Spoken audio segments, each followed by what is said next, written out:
नमस्कार, मी तेजस्विनी स्वागत करते तुम्हा सगळ्यांचं पुन्हा एकदा आपल्या तेजस्वी ब्लॉग्स या चॅनलमध्ये। तर मंडळी, आजच्या व्हिडिओमध्ये तुम्ही मार्गशीर्ष महिन्यातली तिसऱ्या गुरुवारची पूजा बघत आहात आणि अजून बऱ्याच काही इंटरेस्टिंग गोष्टी आहेत ज्या तुम्ही पुढे व्हिडिओमध्ये बघणार आहात। तर व्हिडिओ शेवटपर्यंत बघा। तर आता इथे मी सगळ्यात आधी पूजा वगैरे मांडून घेतलेली आहे आणि आजची पूजा मी संध्याकाळी केली, म्हणजे पूजा सकाळीच मांडून घेतली होती, पण पूजा वाचन वगैरे आज मी संध्याकाळी केलं, कारण मी गेले 2 गुरुवार जे गेले तर मी सकाळीच पूजा वगैरे मांडून वाचून सुद्धा घेत होते, म्हणजे कथा वाचन सुद्धा करून घेत होते, पण यावेळेस मी संध्याकाळी कथा वाचन केलं। तर आजच्या ब्लॉगमध्ये तुम्ही संध्याकाळी 4 ते 7 किंवा 7:30 पर्यंतचं रुटीन बघणार आहात, कारण संध्याकाळी जेव्हा पूजा वाचनासाठी बसतो तर बराच वेळ आपला देवपूजेमध्ये निघून जातो। व्हिडिओमध्ये जरी आपण 8 ते 5 मिनिटात, 8 मिनिटात, 10 मिनिटात सगळं बघत असलो तरी सुद्धा प्रत्यक्ष हे करण्यात खूप जास्त वेळ जातो, तुम्हा सगळ्यांना ठाऊक आहे। तर चला आता इथे मी पूजा वाचून घेत आहे, कारण कथा वाचल्याशिवाय संपूर्ण पूजा होत नाही। तर ह्या कथेला खूप जास्त महत्त्व आहे आजच्या या पूजेमध्ये। तर चला आता मी ही कथा वगैरे सगळं वाचून घेते आणि आज आपल्याला लगेच स्वयंपाकाला लागायचं आहे।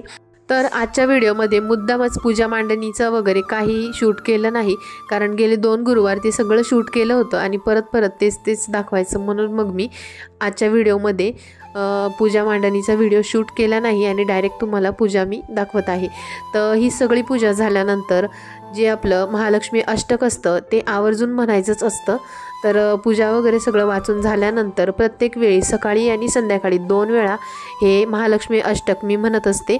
आणि तुम्ही सगळ्यांनी सुद्धा जर तुमच्या घरात मार्गशीर्ष महिन्यातली महालक्ष्मी मातेची पूजा तुम्ही करत असाल तर महालक्ष्मी अष्टक हे तुम्ही सकाळ संध्याकाळ हे म्हणायलाच हवं। तसेच श्रीसूक्त सुद्धा या पूजेमध्ये खूप महत्त्वाचं आहे, तर श्रीसूक्ताचा पाठ सुद्धा तुम्ही करू शकता। जर तुम्हाला 16 वेळा करायला नाही जमलं तर किमान 1 वेळा तरी हे तुम्ही म्हणायला हवं। आणि श्रीसूक्ताचा पाठ करत असताना श्रीयंत्रावर कुंकुमार्चन करणे हे सुद्धा महत्त्वाचे आहे। तर या गोष्टी आपल्या सगळ्यांना माहीत आहे आणि या प्रत्येक गुरुवारी करायच्या असतात। तर आता मी इथे सगळं काही करून घेतलेलं आहे आणि लगेच मी आरतीसुद्धा करून घेतली, तसेच नैवेद्य वगैरे दाखवल्यावर सुद्धा आरती होणारच आहे, पण आता सध्या मी कथा वाचन झाल्यानंतर आरती करून घेते आहे। गेली 2 गुरुवार देवीला पहिल्या गुरुवारी मी खिरीचा नैवेद्य दाखवला, दुसऱ्या गुरुवारी शिरा केला होता आणि आता आहे 3रा गुरुवार। तर आज मी गुलाबजामुन म्हणजे गोड जो नैवेद्य दाखवता तर गुलाबजामुनचा नैवेद्य दाखवत आहे। तसेच इथे किचनची हालत तुम्ही बघू शकतात, कारण पूजा होईपर्यंत मिस्टरांनी इकडे मॅगी बनवली आणि अक्षरशः किचन एकदम जास्त खराब केला, तरी त्या मानाने थोडंसं कमीच आहे, नाहीतर याच्यापेक्षा एकदम भयानक खराब परिस्थिती असते। तर आता आधी ते सगळं आवरून घेतलं आणि नंतर मी स्वयंपाकाला लागलेली आहे, कारण मिस्टरांची नाईट शिफ्ट आहे आणि टिफिनसुद्धा द्यायचा आहे। तर दिवसभर उपवास आणि दिवसभराची धावपळ मुलांना सांभाळून सगळं करणं खूप जास्त कठीण होऊन जातं आणि त्यात 7 वाजेपर्यंत सगळं काही तयार पाहिजे, देवपूजा वगैरे सगळं आवरून देवाला नैवेद्य दाखवून तसेच त्यांचा टिफिनसुद्धा रेडी पाहिजे। तर एक प्रकारचा हा टास्कच असतो माझ्यासाठी। तर आज पनीर हा मेन्यू होता, तर म्हटलं नेहमी एकाच प्रकारची भाजी करण्यापेक्षा आज थोडंसं डिफरंट काहीतरी ट्राय करूया। तर मग म्हटलं आज पनीर 2 प्याजा बनवत आहे, तर रेसिपी तुम्ही बघा। खरं तर ही याच्यासाठी पनीर मॅरिनेट करून ठेवलं जातं आणि जे कांदा आणि शिमला मिरची असते ती थोडीशी मोठ्या पीसेसमध्ये कट केली जाते, पण मग आता इतका वेळ नाही, तर मग मी थोडंसं माझ्या स्टाईलने केली भाजी, तरीसुद्धा बघा तुम्ही एंडला एकदम मस्त झाली होती। तर आता मी त्याची रेसिपी थोडक्यात तुम्हाला सांगते। इथे मी आधी कांदा आणि टोमॅटो अशी जाडसर थोडीशी प्युरी बनवून घेतली आणि अद्रक लसूणची पेस्ट मी करून ठेवली होती। तर पनीर 2 प्याजा बनवण्यासाठी आपण पनीर तसेच शिमला मिरचीचे मी आता जशा प्रकारे कट करत आहे। तर सगळ्यात आधी तर खूप सगळ्यांना सॉरी, कारण कॅमेरा ॲडजस्ट करण्यासाठी कोणी नाही, तर मी सगळं करून ट्रायपॉड लावलेला आहे, त्यामुळे मला झूमसुद्धा करून दाखवता येत नाही आहे, थोडासा दूर ठेवला आहे आणि किचनचा स्पेस खूप जास्त कमी आहे। तर त्यासाठी मग इथे बघा मी असे थोडेसे जाडसर पीसेस करून घेतले, म्हणजे तेलामध्ये ते फ्राय होतील असे। आणि कांद्याचे सुद्धा आपण थोडेसे मीडियम साईजचे असे पीसेस एकदम मोकळा असं करून घेतला, म्हणजे जसं आपण खाण्यासाठी करतो तसं। तर नॉर्मली या रेसिपीमध्ये काय केलं जातं की शिमला मिरची, कांदा आणि बाकीचे सगळे मसाले म्हणजे हळद असेल, लाल तिखट, धना पावडर आणि अजून आपण गरम मसाला वगैरे टाकत असू तर ते सगळे काही मसाले आपण दह्यामध्ये मिक्स केले जातात. आणि नंतर कांदा आणि सिमला मिरची तसेच मटर वगैरे आपल्याला टाकायचे असले तर ते ऑप्शनल असतात. आणि पनीर हे सगळं मीठ वगैरे टाकून मॅरिनेशन करून ठेवलं जातं. पण आता माझ्याकडे इतका वेळ नाही, मग म्हणूनच मी हे सगळं चॉप करून ठेवलं आणि कांदा टोमॅटोची वेगळी प्युरी बनवलेली आहे. आणि जसं मी तुम्हाला सांगितलं की अद्रक लसूणची प्युरी. तर चला आता इथे आपण फोडणी बघूयात. तर फोडणीसाठी मी आधी कढईमध्ये तेल तापत ठेवलं आहे. त्यामध्ये लवंग, मिरे, दालचिनी आणि हिरवे वेलदोडे सर्व काही 3-3, 4-4 अशा प्रमाणात घेतले. तर हे तुम्ही तुमच्या चॉईसनुसार घेऊ शकता. म्हणजे तुमच्या घरात जर स्पायसी चालत असेल तर तुम्ही जसं तुम्हाला आवडेल तसं टाकू शकता.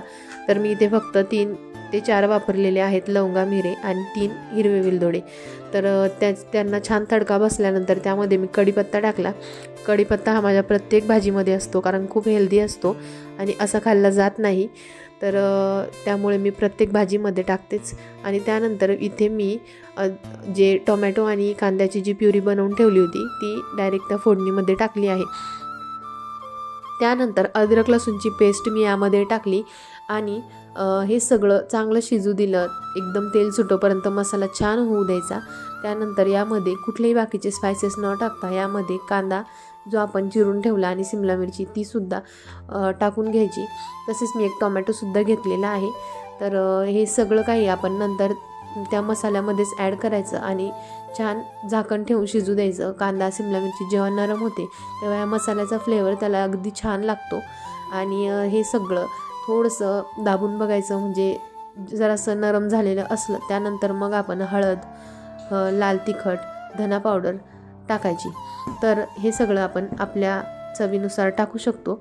आणि इथे मी कुठलाही गरम मसाला बाकीचा वापरलेला नाही कारण जे आपण खडा मसाला टाकला होता त्यामध्येच सगळं टेस्ट येऊन जाते. तसेच लहान मुलं खाणारे असतात त्यामुळे थोडेसे स्पायसी कमी असलेलीच बरं असते कारण मग नंतर त्यांना त्रास होतो आणि आपल्यालाही त्या हेल्थसाठी जास्त चांगलं नसतं. म्हणूनच मग बाकीचा कुठलाही गरम मसाला मी आता वापरत नाही. तर तेवढ्यात सुद्धा खूप छान फ्लेवर येऊन जातो.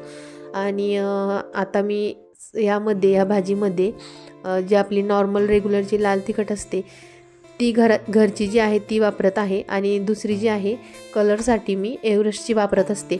पण आता ना वेगवेगळ्या प्रकारच्या मिरची पावडर निघालेल्या आहेत. तर आज जी मिरची पावडर आणली तिचं नाव पुष्पा होतं. तर बघा ना, मूवीनंतर आता मिरची पावडरसुद्धा पुष्पा नावाची यायला लागली. तर मला काही खास आवडली नाही कारण मला असं वाटतं त्यामध्ये खूप जास्त फूड कलर मिक्स होता आणि भाजीला त्यामुळे खूप जास्त एकदम रेड कलर आलेला होता. तर मला तेवढी गोष्ट अजिबात आवडली नाही. तर ठीक आहे, असो आता काही वेळ ॲडजस्ट करावं लागतं. तर इकडे मी बाजूला राईस लावून घेतलेला आहे. तर आज मी जिरा राईस बनवला आहे. तो पण तुपामध्ये फोडणी देऊन बनवला कारण थोडंसं स्पेशल मेनू आहे. तर म्हटलं त्यासोबत थोडंसं हॉटेल स्टाईल राईस पण खूप छान वाटतो खायला. तर आता इथे मी एक बाजूला राईस करून ठेवला आणि दुसरीकडे मी भाजीची तयारी वगैरे सगळं करत आहे. तर अगदी भाजी पूर्ण शिजोपर्यंत अगदी थोडंसं म्हणजे अर्धा ग्लासलाही कमी असं पाणी मी टाकत गेली. आणि पूर्ण भाजी शिजल्यानंतर मग गरजेनुसार ग्रेव्ही वाढवलेली आहे.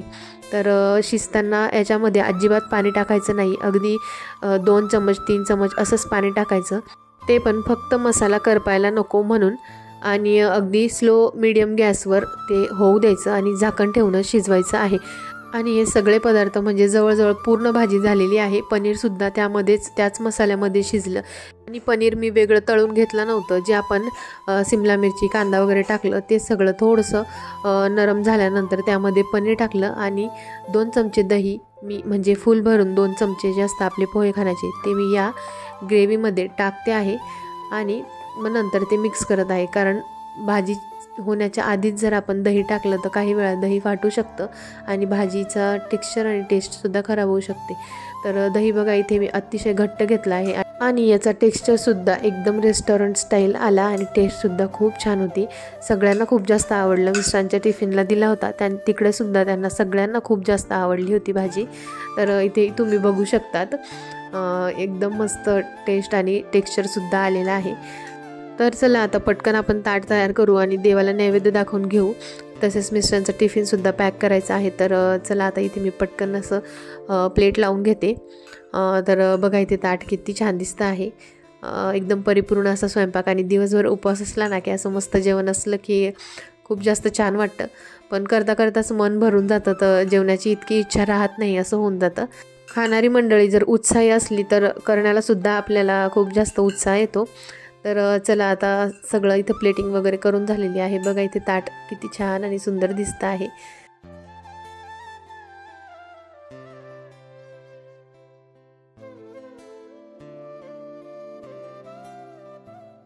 त्यानंतर बरोबर 6:45च्या दरम्यान मी इथे नैवेद्य वगैरे दाखवून घेतला आणि आरतीसुद्धा करून घेतली होती.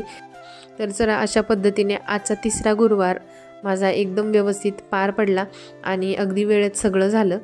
तर इथे नैवेद्य वगैरे सगळं दाखवून झाल्यानंतर मिस्टरांचा टिफिन पॅक करून 7 वाजेच्या आधी ते गेले. म्हणजे 7ला 5-10 मिनटं कमी असताना किंवा 6:15पर्यंत ते जातात. तर इथे नैवेद्य वगैरे दाखवून झाल्यानंतर घरामध्ये मस्त असे लक्ष्मी मातेचे मंत्र वगैरे असे टी व्हीवरती मी लावून देत असते. तर घरामध्ये खरंच खूप फ्रेश वाटतं आणि हा वेळ लक्ष्मी मातेचा आगमनाचा असतो. म्हणूनच घरामध्ये दिवसभर आपल्याला जेवढे मंत्र स्तोत्र लावता येतील तेवढे राहू द्यावे. तसेच इथे बघा माऊचा बाबांना फोन चालू आहे आणि आता खूप जास्त बोलायला यायला लागले आणि व्हिडिओ शूट करत असतानाही तिला बोलायचंच असतं. तर मंडळी अशा पद्धतीने आजचा 3रा जो मार्गशीर्षचा गुरुवार आहे तो माझा पार पडलेला आहे. आपला एखादा गुरुवार गेला असला तरी सुद्धा आपण जे 4 गुरुवार झाल्यानंतरच उद्यापन करत असतो. तर बघू आता पुढच्या गुरुवारी मस्त असं उद्यापन करू. आणि अशा पद्धतीने माझी मस्त अशी पूजा पार पडलेली आहे. अगदी 7 वाजता संपूर्ण नैवेद्य आरती आणि संपूर्ण पूजा वगैरे सगळं झालं. आणि तसेच मंडळी आज मी तुम्हाला साडीवर दिसत असेल तर आज एक चॅलेंज घेतलं होतं की संपूर्ण दिवस आज साडी वेअर करायची आणि ते सक्सेसफुली मी कंप्लीट केलेलं आहे. कारण अजिबात साडी घालण्याची सवय राहिली नाही आणि कमीत कमी हिवाळ्यात तरी हे साड्या वगैरे आपण घालू शकतो. पण उन्हाळ्यामध्ये अजिबात साडी घालून जमत नाही कारण आमच्या इकडे खूप जास्त गरम वातावरण आहे. तर